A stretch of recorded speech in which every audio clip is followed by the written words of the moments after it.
Alors, l'essentiel de la réanimation néonatale du chiot et du chaton. Donc, on va partir par exemple d'un chiot en naissance classique, mais c'est un peu pareil si c'est une césarienne. Quand vous allez juste sortir le chiot, ou même pas à peine sortir le chiot de l'utérus. Donc, la première chose consiste à rompre l'amnios. Et évidemment, la rupture de l'amnios, on la fait au-dessus de la tête de façon à ce que l'animal puisse respirer.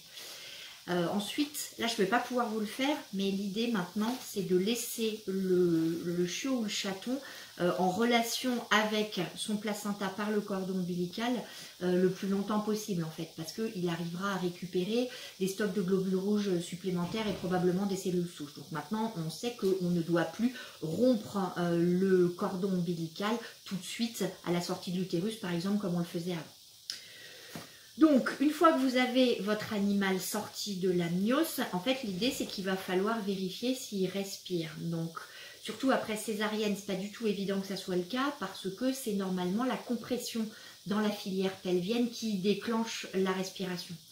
Donc, déjà, vous le tenez comme ça, vous lui maintenez la tête en bas de façon à essayer de faire sortir tout le liquide amniotique qui est de façon normale présent à l'intérieur des grosses bronches. Et ensuite, on va faciliter la sortie de tout ce liquide en prenant un mouche-bébé.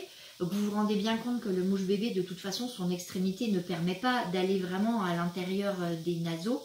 Donc en gros, on va beaucoup essayer d'aspirer tout ce qu'on peut à l'intérieur de la bouche. Vous allez aspirer aussi ce qui veut bien sortir des naseaux. D'où le fait que si vous le faites comme ça, la tête en bas, on arrive à sortir de plus en plus de liquide. Et on le fait une première fois, mais ensuite, dans le courant de la réanimation, on va répéter cette opération tant qu'on voit qu'il y a du liquide qui coule. Ensuite, si l'animal ne respire pas spontanément, donc on va en fait recréer cette fameuse compression dans la filière pelvienne. Donc avec un linge, vous allez en fait exercer une compression de l'hypocondre jusqu'à l'entrée du thorax, comme ça. Donc en fait, en lui appuyant sur le thorax, vous allez essayer de déclencher la respiration et vous voyez toujours avec un animal la tête en bas. Donc on répète ça. Vous pouvez aussi frictionner de façon générale, la stimulation va contribuer, mais le vrai mouvement qui sert pour déclencher la respiration, c'est vraiment cette compression thoracique de l'hypocondre vers l'entrée du thorax. Si ça ne marche pas, vous pouvez ensuite utiliser une petite aiguille à insuline et ensuite venir stimuler un point d'acupuncture. Bon, à mon avis, ce qu'on fait est un petit peu plus violent qu'un point d'acupuncture, mais c'est juste à la base de la truffe sur le philtrum nasal, c'est-à-dire bien complètement au milieu, c'est-à-dire l'équivalent du point qui est ici chez nous. Et donc vous allez rentrer cette aiguille orange, ce qui n'est pas du tout facile sur la peluche sur laquelle il y a de la colle. Et donc ensuite, une fois que c'est inséré, on va en fait jusqu'à l'os et puis on exerce une petite stimulation comme ça sur l'aiguille. Et ça, c'est un point très très efficace. Si ça ne marche toujours pas, ce que vous pouvez également faire, mais qui doit être un peu moins aimable pour l'animal, c'est d'exercer, de pincer comme ça ici, avec votre main comme ça. Vous lui pincez la ligne du dos. Donc en fait, on pince avec nos ongles. Moi, j'ai pas beaucoup d'ongles, mais ça marche quand même. Donc on y va quand même doucement. Mais en fait, de pincer la ligne du dos comme ça de façon ferme contribue aussi à déclencher la respiration. Ensuite, à ce moment-là, une fois que la respiration est déclenchée, ce que vous pouvez faire, c'est pas obligé de le faire à ce moment-là, mais c'est un bon moment. Vous pouvez commencer à regarder s'il y a des anomalies congénitales. Donc la plus importante à rechercher, c'est la fameuse fente palatine. Donc c'est à peu près le seul moment où vous allez vous retrouver avec le nouveau-né sur le dos et vous allez ouvrir la gueule du chiot ou du chaton en tirant vraiment sur la mandibule, parce qu'il est très important non seulement d'évaluer la présence d'une fente dans le palais dur, mais d'être capable d'être sûr qu'il n'y en ait pas une tout au fond dans le palais mou. Donc animal sur le dos et on ouvre vraiment, là, on tire la mandibule vers le cou et on regarde. En général, on les a vus avant, mais vous allez regarder s'il y a des anomalies de fermeture de l'ombilic. Vous allez aussi regarder si l'anus est perforé ou pas. C'est les grandes anomalies. L'hydrocéphalie, qui est aussi un classique, Le problème, c'est que chez un nouveau-né, c'est pas toujours très facile à évaluer. Si vous la voyez, c'est bien, mais vous pourrez parfaitement passer à côté. Une fois qu'on a fait tout ça, soit on les met directement dans la couveuse, soit vous pouvez déjà à ce stade, alors pas si vous lui avez laissé son placenta, mais le peser et l'identifier. En général, en fait, une fois qu'on a fait la réanimation, on a les autres chiots ou chatons qui arrivent. Et donc, en fait, on fera cette identification et pesée plus tard. Et par contre, on va mettre le nouveau-né au chaud. Alors, au chaud et idéalement avec un apport d'oxygène pour faciliter son hématose, vu que sa respiration n'est pas forcément extrêmement efficace au début. Donc l'idée c'est d'avoir une boîte fermée, une couveuse de médecine humaine c'est l'idéal, une couveuse pour chiot ou chaton évidemment c'est encore mieux, si vous avez une couveuse à oiseaux c'est également très bien, sinon il existe plein de façons plus ou moins artisanales de se faire des couveuses. L'idée c'est qu'il faut que ça ait un couvercle de façon à pouvoir garder la chaleur. Et la chaleur, ben, vous pouvez la donner soit par un matelas, soit avec une bouillotte ou avec un pad micro-ondes. Et par contre, pas de micro-ondes ou bouillotte, méfiez-vous énormément de la température de ces engins, puisque un chiot ou un chaton ne peut pas s'éloigner d'une source de chaleur trop importante, c'est donc quelque chose qui risque de le brûler.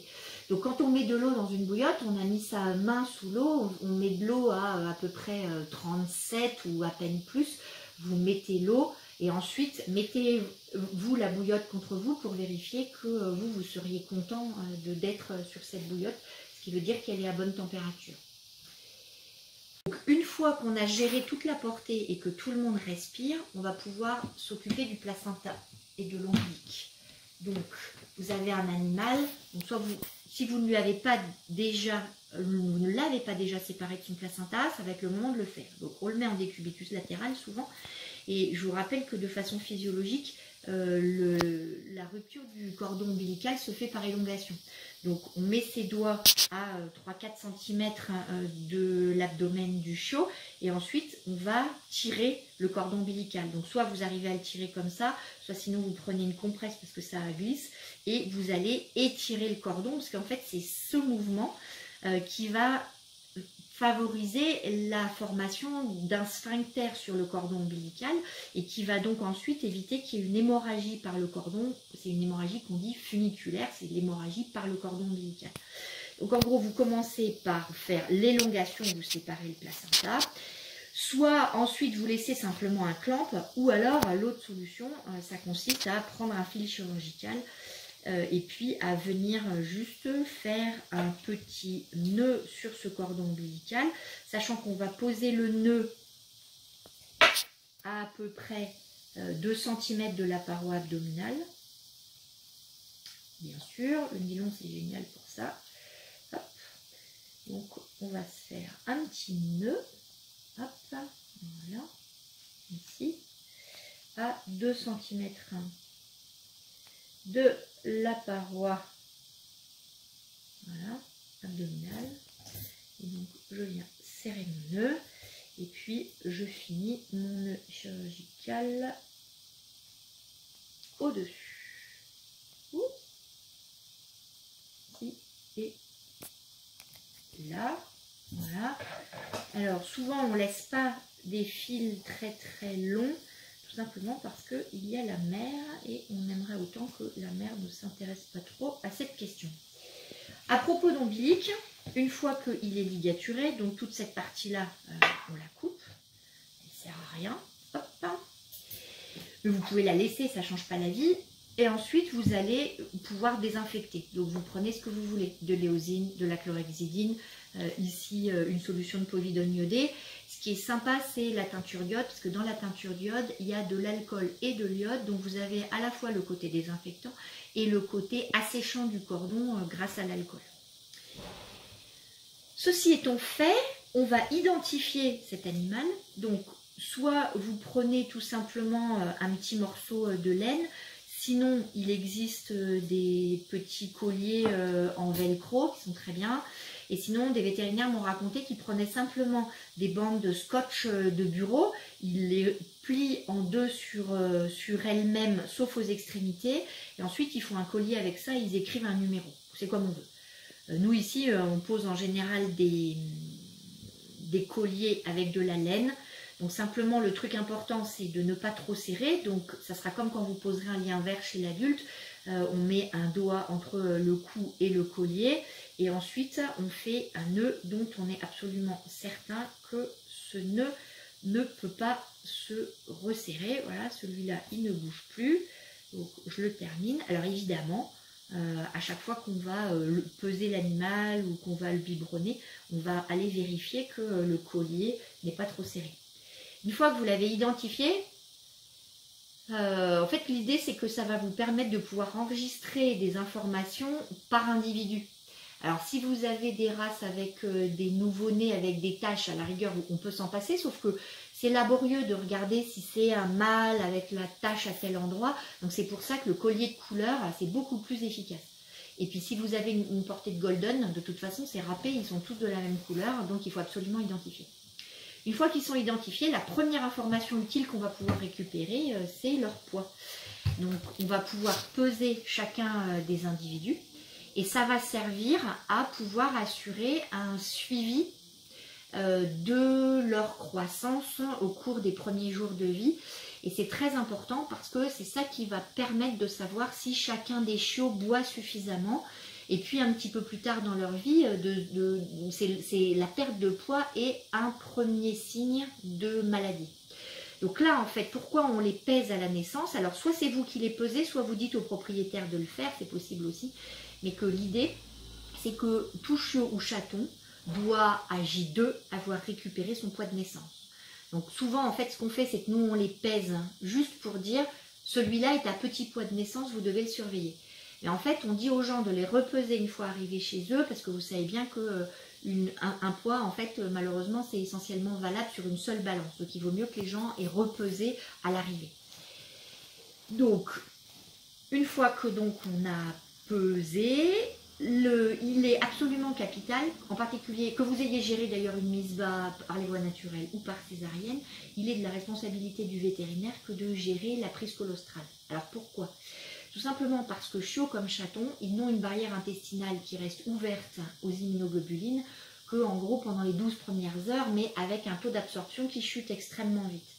Donc moyennant quoi, le temps que les gens viennent rechercher leur portée après la césarienne, il va déjà s'écouler 3 à 4 heures.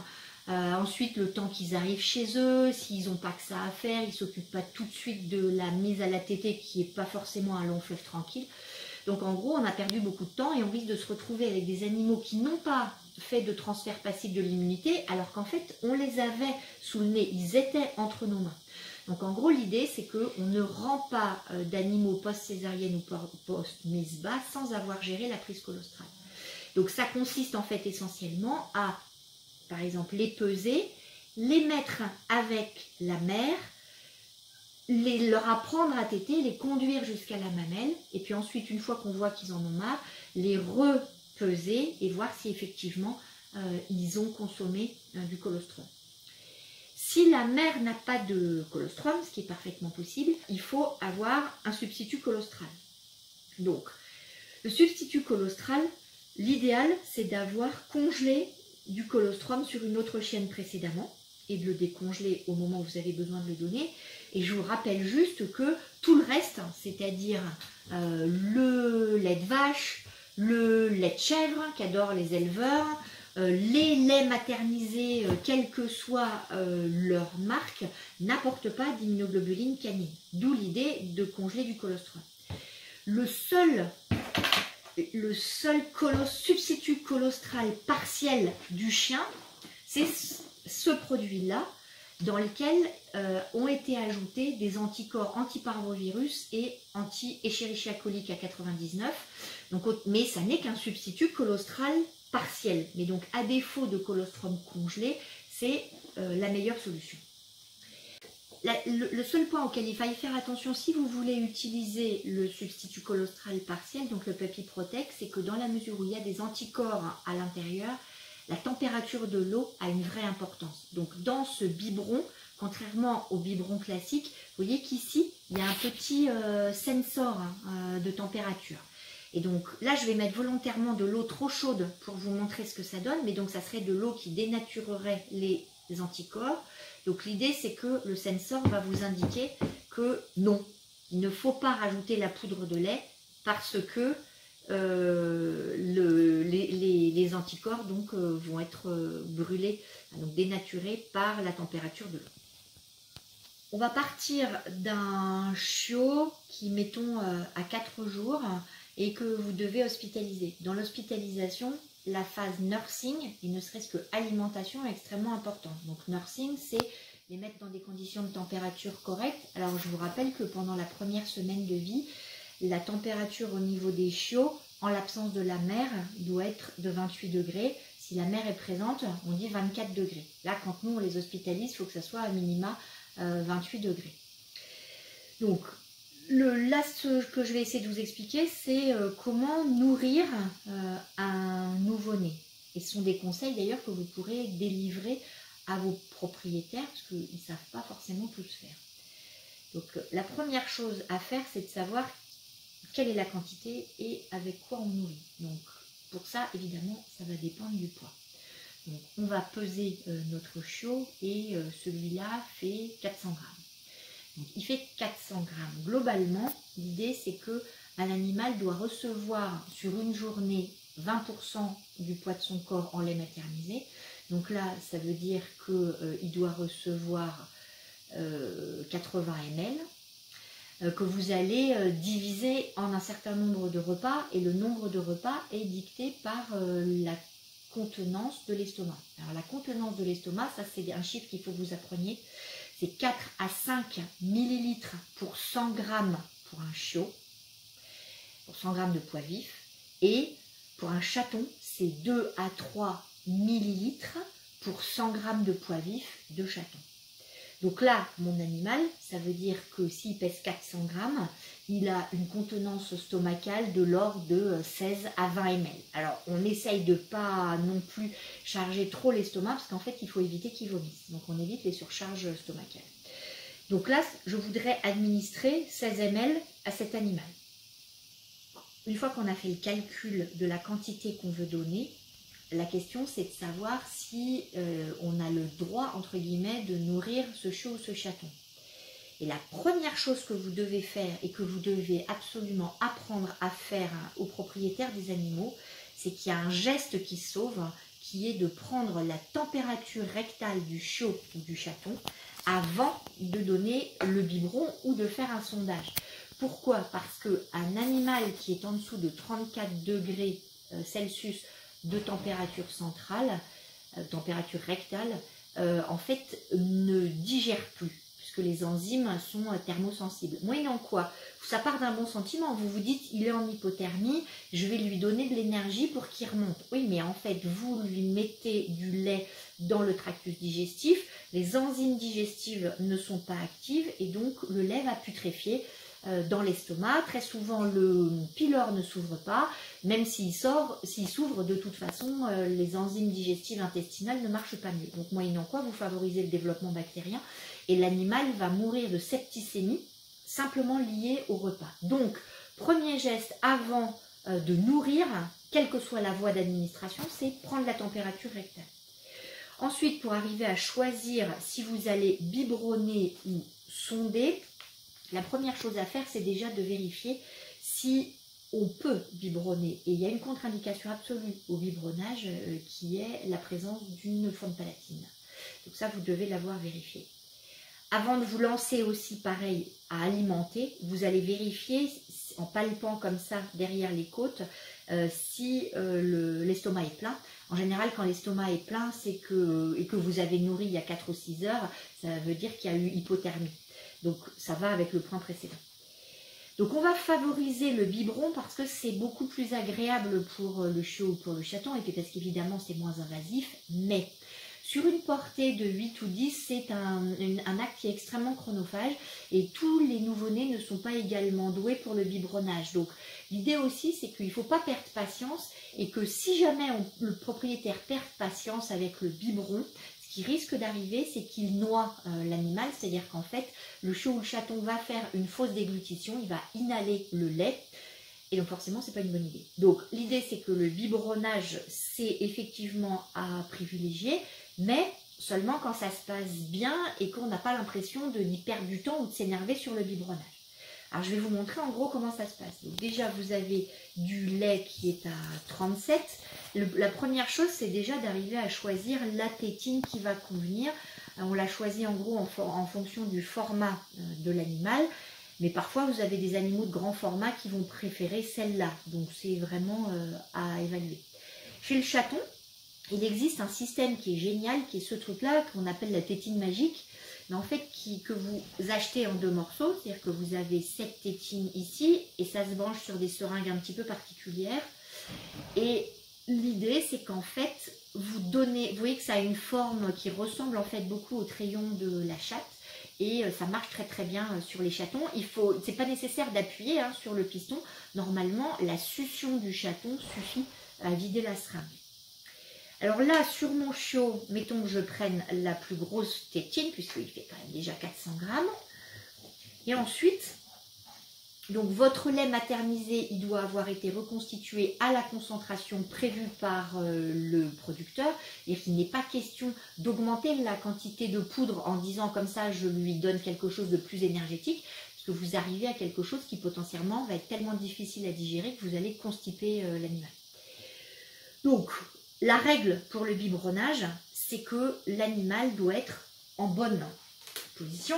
Et donc, on va essayer de lui reconstituer sa mère en faisant un rouleau avec une serviette. Et en fait, ça, c'est comme s'il était sur la mamelle de sa mère et ça va l'aider en fait à masser et ça reconstitue en fait sa position physiologique. Et en termes de position physiologique, chose très importante, mais qu'il faut dire aux gens, parce qu'une fois sur deux, ils ne le savent pas, c'est qu'en fait, en aucun cas, on ne biberonne un chiot ou un chaton dans cette position-là. C'est-à-dire que certaines personnes ont tendance à vous le faire comme ça.